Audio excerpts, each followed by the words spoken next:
A grande maioria dos pacientes que nos abordam, que vêm nos procurar no consultório, são pacientes muitas vezes já fadigados, com síndrome de fadiga crônica, com distúrbio de sono, com obesidade, ou com alguma doença, com alguma patologia, se queixando muitas vezes de constipação, de ganho de peso, de algum tipo de dor, enfim, de alguma coisa. E aí a gente vai ter que explicar como é que começa toda essa situação. Eu começo essa explicação falando para eles assim, nós temos 3 glândulas produtoras de hormônios no nosso corpo, que essas 3 glândulas, elas trabalham como se fosse uma conexão, tá? Uma engrenagem. De forma que se eu desregulo uma só delas, isso gera uma reação em cadeia que vai desregular todas as outras também. E essas glândulas são as nossas adrenais, são a nossa tireoide, são o nosso pâncreas. Então, a gente sempre precisa começar pelas adrenais. É ela quem dá o primeiro start para tudo acontecer. Então, as nossas adrenais, elas produzem, entre várias substâncias muito importantes, ela produz um hormônio tão essencial, tão importante para a nossa vida, que é o cortisol. Para vocês terem uma ideia, se fosse possível a gente retirar ele completamente de uma pessoa, essa pessoa não conseguiria sobreviver nem 24 horas sem ele. Então, esse cortisol ele não é liberado de uma forma contínua dentro da gente ao longo do dia, das 24 horas. Eu fiz uma aula lá de cronobiologia, bem legal, que vocês vão gostar também, que está bem na fase inicial, tá? É uma aula curtinha, simples, mas é bem legal, que dá para entender tudo isso aí.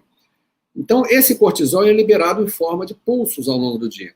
Então, como é que se procede, como é que se processa a liberação do cortisol de uma forma teoricamente ideal? Como é que seria o ideal, normal, fisiológico?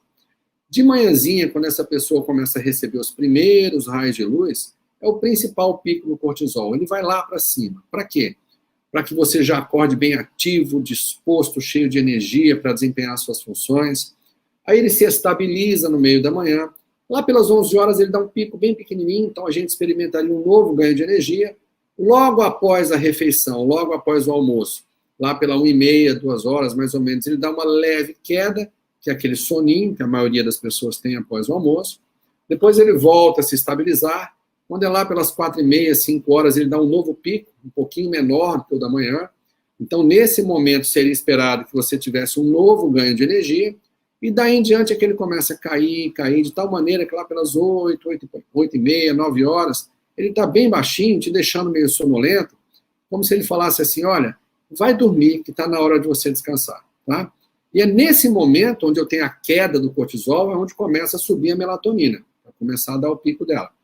Mas aí o que acontece? A partir do momento que a gente começa a ser submetido a um nível de estresse contínuo, prolongado, acentuado, com a quebra da nossa cronobiologia, com estímulo excessivo luminoso, plantões noturnos, quebrando aquela nossa rotina, o que vai acontecer?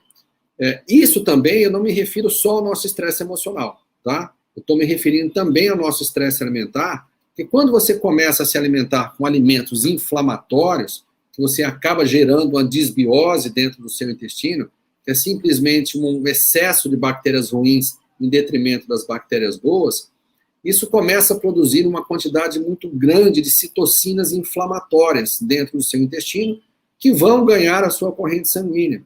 Então, esse excesso de citocinas inflamatórias, e também associado ao estímulo emocional de liberação de cortisol, por conta daquela situação de luta ou fuga, o tempo todo, de uma forma constante, começam a acenar para as suas adrenais que, ao invés de produzir esse cortisol em forma de picos ao longo do dia, isso faz com que você eleve esse cortisol em níveis suprafisiológicos e mantenha ele o tempo todo alto, lá em cima. E qual é o problema disso? São vários os problemas, mas 2 são os principais. E você tem que falar assim para o seu paciente. Primeiro problema, o mais importante, é que cortisol elevado, ele vai suprimir a sua imunidade. Então, vai fazer com que você se defenda mal, não apenas das infecções virais, bacterianas, mas também das agressões dos poluentes que a gente entra em contato no nosso dia a dia. Mas um outro problema muito importante é que cortisol elevado, ele é um hormônio lipogênico. Ele sinaliza para o seu corpo que você precisa acumular energia em forma de gordura. E aí é o primeiro fator que favorece o acúmulo de gordura visceral, a obesidade visceral. E aí eu falo assim, vocês se lembram que eu falei agora há pouco que essas glândulas trabalham em conexão, como se fosse uma engrenagem.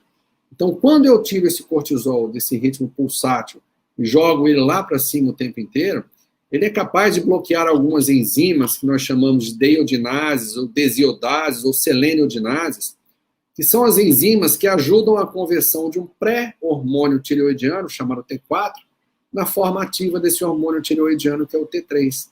E esse T3, ele representa aproximadamente, ele é responsável por produzir 70% da nossa energia basal, da nossa produção de energia, do nosso metabolismo basal.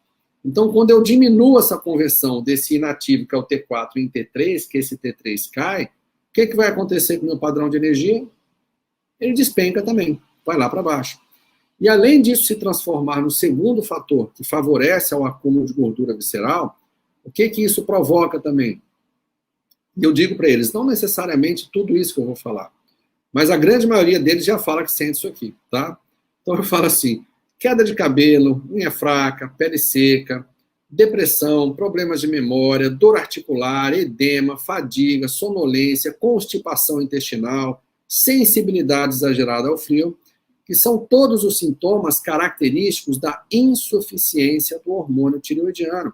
E aí eu faço um parênteses nesse momento. Falo, olha, eu quero que você preste muita atenção nisso que eu vou falar agora, porque eu não estou chamando isso de hipotireoidismo. Por quê? Porque se eu esperar com que esse nível laboratorial caminhe até o momento onde eu possa caracterizá-lo como um hipotireoidismo, a partir desse momento, você vai ter que tomar hormônio tireoidiano para o resto da sua vida. Então, o que eu estou te afirmando aqui com todas as palavras possíveis? O que eu estou afirmando é que níveis abaixo dos níveis de excelência de hormônio tireoidiano já são mais do que suficientes para poder provocar todos esses sintomas aí que eu estou falando para você.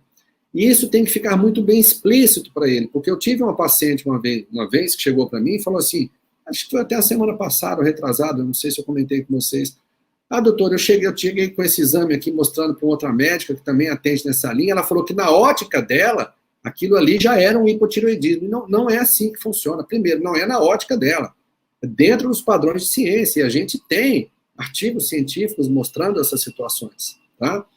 Então, isso tem que ficar muito caracterizado para o paciente, para que ele confie em você e para que ele confie e entenda aquilo que está se passando com ele. Então, ele tem que entender que é exatamente por isso que nós não trabalhamos com esses níveis normais de laboratório. Então, se você pedir um T3 livre, eu prefiro trabalhar com esse T3 livre lá no meu quartil de excelência, no último quartil, tá? E essas medidas vão ser todas transmitidas a vocês, toda uma tabela que eu enviei para vocês aí durante o curso, que vocês vão ter acesso a isso tudo.